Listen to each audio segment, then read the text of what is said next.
All right, just a quick video. One thing I want to address is, I just find it weird, like all of a sudden, like everybody is like coming after like Apostle Paul for some reason. Like, like I don't get like what the whole thing is about, but it seems like over the past, couple of years, we'll say, everybody just seems to be coming at Paul for some reason, right? Like, oh, Paul's, a false apostle, or, this or that, this or that. So, it's really just funny to me, right? Like, first of all, I want to point out, if Paul was a false apostle, well, why is it that if you read Acts the 9th chapter, Christ appeared to Paul, right? Like it says a bright light shined, and then, Christ spoke to Paul, right? So he didn't physically appear as in, a body to him, but, he appeared as far as the bright light, and then he actually talked to him, like he heard his voice,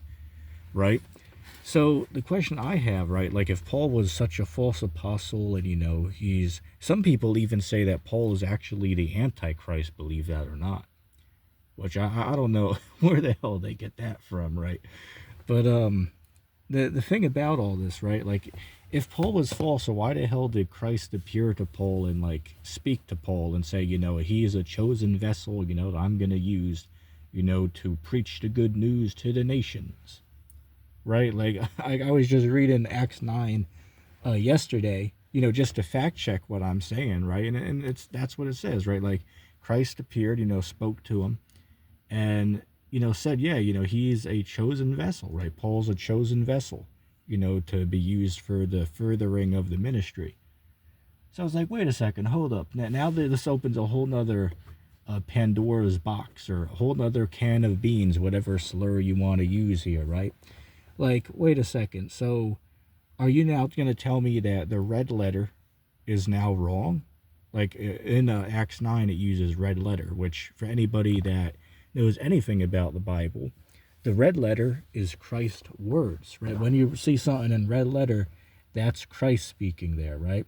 So the question I have for you is, if Acts 9 and, Paul and all that is just a false part of the Bible, well, what about the red letter there? So are you going to say that we can't trust all of Christ's words then? Right? Because say, for instance, if you could say that in Acts 9, when it's red letter, that we don't have to live by that, that just doesn't matter because it's like made up and added in there. But what if, like, what's stopping somebody from saying that about, like, say, for instance, like Matthew the 7th chapter, John the 8th chapter, just to throw just random chapters out there, right? Like if you see red letter in those chapters, what's stopping somebody from saying, well, that's actually just added in there, that's not actually what Christ said?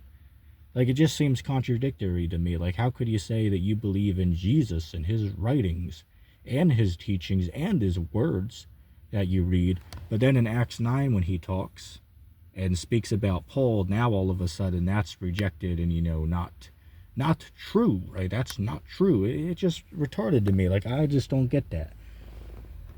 Like, seriously, like, I'm sitting here waiting for somebody to break this down to me, right? Like, nobody can logically do it. And then second of all, a whole nother point with Paul is, if you throw Paul's writings out, as like not inspired or whatever, well, then by logic, you're throwing out like damn near half of the New Testament. You know what I'm saying? And that doesn't make any damn sense either. Like, how the hell could you throw away half of the New Testament? I mean, at that point, you may as well just either be an Old Testament only a person, meaning what, that you don't believe in the New Testament, but only believe in the Old Testament. Like that would be a more reasonable stance to have than to say, well, some parts of the New Testament are true and some are not true. Like, that's not a logical perspective to have. You should either accept the whole New Testament. What is the New Testament? I believe it's like, 24 to 28 books in the New Testament. You should accept all of those books, or don't accept any at all. I mean, like, you shouldn't be in the middle. Like say, for instance, like Christ said in Revelation, he would rather you to be hot or cold, not lukewarm. Right? So these guys are basically like lukewarm. They'll accept part of the Bible, but then throw the other half out. Like, you can't do that, man. Like, first of all, doesn't the Bible say that anybody who adds or takes away from these things, God's going to take their name out of the book of life and, add to them the plagues written in the book. So, I mean, hey, y'all better reconsider, man, when you sit there and say that, Paul's a false apostle and, leading people, astray, you should reconsider such a statement, because it's completely going against what the Bible says and what Christ said. And then second of all, here's a whole nother point I want to bring up, right? For hypothetical argument, let's just say that Paul's false for a second. So my question is, well, how do you know that we can trust the Bible at all then, right? If Paul was hypothetically a false apostle or the Antichrist or, whatever, like if that's true, well, then how the hell do we know that we can trust anything in the Bible then? If it's been, infiltrated and, added all these, false people in it. Like for hypothetical argument, if that was true, then how do we know that we can follow the Bible at all in general? Like seriously, I want an answer for that question, by these guys. Like say for instance, there's a dude named Dirty Varmint or, some other, mumbo jumbo, skibbity toilet, brain rot names in the comment section, of these videos or streams lately. You know what I'm saying?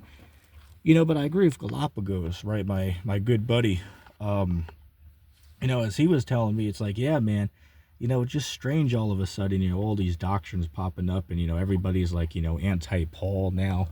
It's really bizarre, it's just very bizarre to me. Like, say, for instance, like these guys that are anti-Paul, like, you won't hear a peep out of their mouth about, like, Luke or Matthew or Peter or any of that. Like, they don't have anything to say about them. But, their whole focus is just about proving that Paul is, like, some type of antichrist or, deceiver or liar. And it's just ridiculous. It makes no sense. For one, Christ talks to Paul.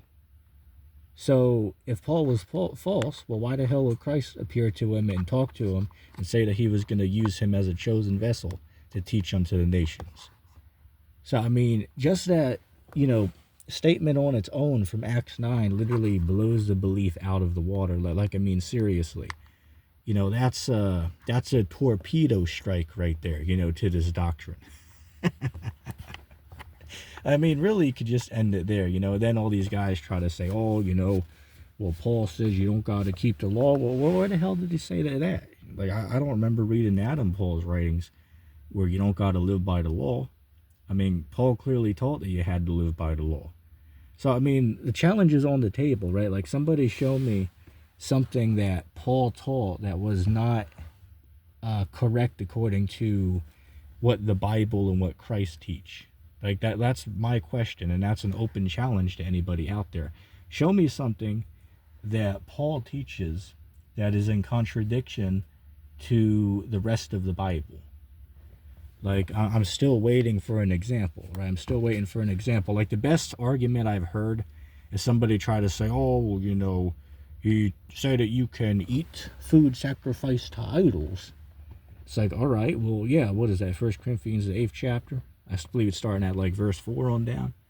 Right, he said, yeah, you can eat food that's sacrificed to idols because we in the know that there are no other gods. We know that they're all fables and myths. So when we eat the food, it's just regular food to us. It's not to pay homage to like some type of pagan god. To us, it's just food. It's not too difficult to understand what he was explaining there. And again, I think a lot of these guys, man, well, first of all, a lot of these guys are just bored and, don't have anything to do with their time, but just make up random bullshit to talk about on YouTube all day. You know what I'm saying? Like, that's a lot of these clowns that I'm seeing on this platform. But, again, the arguments just fall apart. The arguments against Apostle Paul, just they don't hold up when they're questioned and, put up against these facts. All right? So, I don't want to make the video too drawn out. I think 10 minutes is, good spot to end it. But I just wanted to speak for a few minutes about, this whole new thing that I'm hearing about. Everybody for some reason is against Paul, and I just don't understand that. Like, it doesn't logically make sense. It's not biblically sound. And just contradicts really everything, right? Contradicts scriptures, logic, and reasoning. And yeah, I just wanted to quickly speak about that.